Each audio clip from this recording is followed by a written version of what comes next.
24x7 India, सच दिखाने की हिम्मत। राहुल गांधी कंफ्यूज हैं या बेहद चालाक? इन 5 मुद्दों पर उनके बदलते रुख से समझिए। कांग्रेस नेता राहुल गांधी बुधवार को जम्मू कश्मीर में थे। उन्होंने रामबन और अनंतनाग जिले में कश्मीरी अवाम से कांग्रेस की सरकार बनने पर स्टेटहुड लौटाने की बात कही। लेकिन राहुल गांधी ने अनुच्छेद 370 के मुद्दे पूरी तरह से चुप्पी बरतते हुए यह दिखाने की कोशिश की है कि जैसे वह इस मुद्दे को वो जानते ही नहीं है। राहुल गांधी जब से नेता प्रतिपक्ष बने हैं, वो जो कुछ भी बोल रहे हैं, जनता उस पर गौर कर रही है। राजनीतिक गलियारों में उनकी हर बात पर कांग्रेस को लगता है कि उन्होंने मैदान मार लिया है। दूसरी तरफ बीजेपी यह साबित करने में लग जाती है कि राहुल गांधी अभी अपरिपक्व राजनेता जैसी बातें करते हैं। पर कुछ भी हो, राहुल गांधी को कम से कम अब भारतीय राजनीति में गंभीरता से लिया जाने लगा है। पर देश के प्रमुख मुद्दों पर कांग्रेस और राहुल गांधी ने इतने तरह का बयान दे दिया है कि आम लोगों का समझना मुश्किल हो जाता है कि कांग्रेस किस ओर है। कम से कम इन 5 मुद्दों के बारे में तो यही सही है। सवाल यह उठता है कि राहुल गांधी ऐसा क्यों कर रहे हैं? अनुच्छेद 370 पर क्यों है राहुल गांधी का ढुलमुल रवैया? कश्मीर में स्टेटहुड की डिमांड करने वाले राहुल गांधी की अनुच्छेद 370 को लेकर मौन आम लोगों की समझ में नहीं आ रहा है। एक हफ्ते पहले भी जब राहुल गांधी जम्मू कश्मीर के दौरे पर पार्टी नेताओं का फीडबैक लेने पहुंचे थे, तब भी वे अनुच्छेद 370 के मुद्दे पर साइलेंट मोड में दिखे थे। हालांकि कांग्रेस जिस दल के साथ मिलकर चुनाव लड़ रही, उसका इस मुद्दे पर मत कुछ अलग है। नेशनल कॉन्फ्रेंस ने अपने घोषणा पत्र में साफ कर दिया है कि अगर हमारी सरकार बनती है तो अनुच्छेद 370 और 35A की बहाली की जाएगी। हालांकि नेशनल कॉन्फ्रेंस किस आधार पर अनुच्छेद 370 की वापसी की बात कर रही है, वो समझ में नहीं आ रहा है। क्योंकि यह साधारण सी बात है कि केंद्र में सत्ता मिलने पर ही अनुच्छेद 370 की वापसी संभव हो सकती है।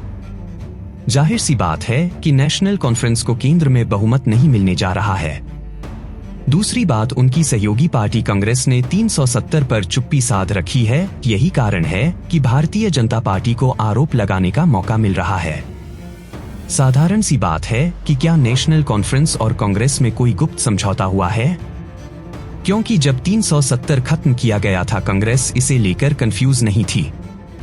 पार्टी में जरूर 2 तरह की विचारधारा थी, पर कांग्रेस अनुच्छेद 370 को निरस्त करने का विरोध कर रही थी। पर सुप्रीम कोर्ट के 370 को खत्म करने के पक्ष में फैसला आने के बाद कांग्रेस कंफ्यूज है कि इस मुद्दे पर क्या रुख रखना है।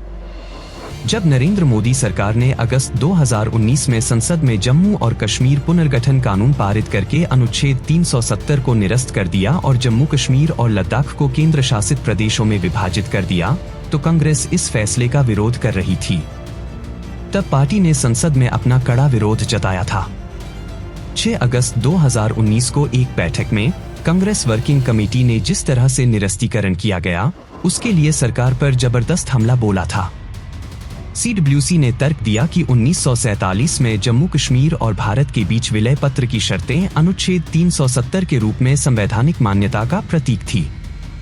4 अगस्त 2019 को केंद्र द्वारा अनुच्छेद 370 को हटाने के कदम से एक दिन पहले PDP और कांग्रेस सहित कई जम्मू कश्मीर दलों ने श्रीनगर के गुपकार रोड पर नेशनल कॉन्फ्रेंस के अध्यक्ष फारूक अब्दुल्ला के आवास पर मुलाकात की। उन्होंने अनुच्छेद 370 के बचाव पर एक संयुक्त बयान जारी किया था।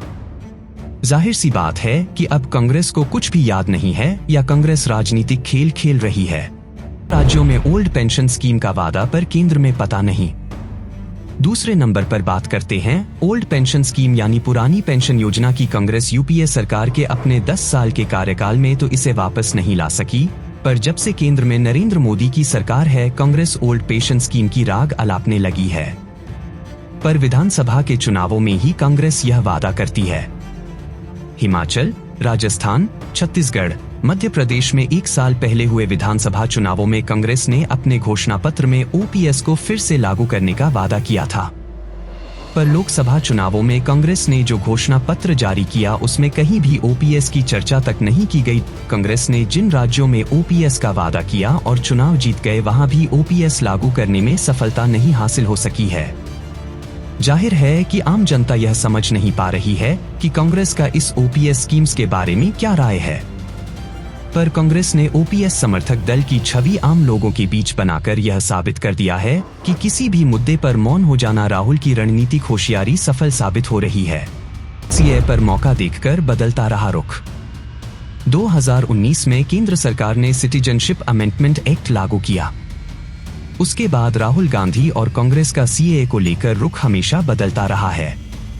जनता को कंफ्यूज करने के लिए केंद्र में कुछ और कहा जाता है और राज्यों में जाकर कुछ और कह देते हैं। दिसंबर 2019 में सीएए के खिलाफ कांग्रेस बहुत बड़ा प्रदर्शन आयोजित करती है, लेकिन सीएए लागू होने के बाद चुनावों को देखते हुए कांग्रेस और राहुल गांधी इस मुद्दे पर चुप्पी साध लेते हैं।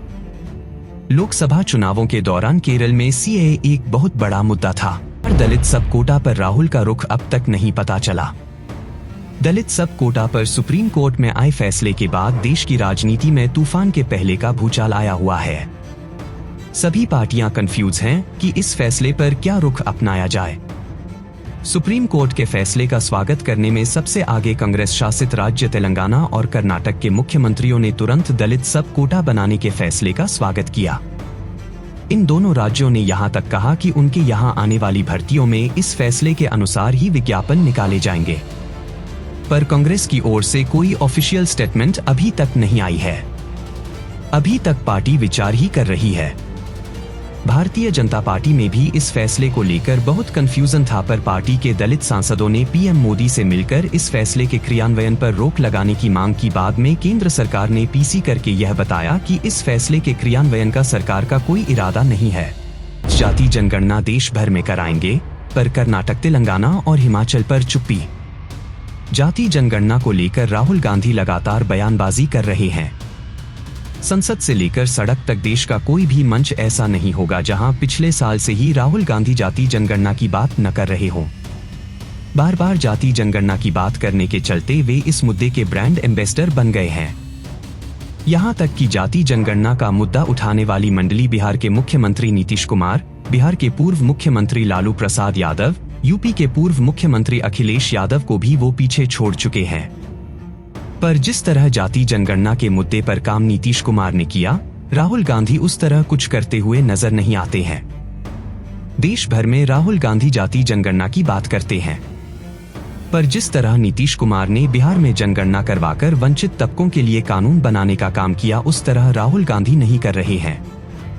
कांग्रेस शासित राज्यों हिमाचल प्रदेश, तेलंगाना या कर्नाटक में कहीं भी जाति जनगणना के नाम पर कुछ भी नहीं हो रहा है।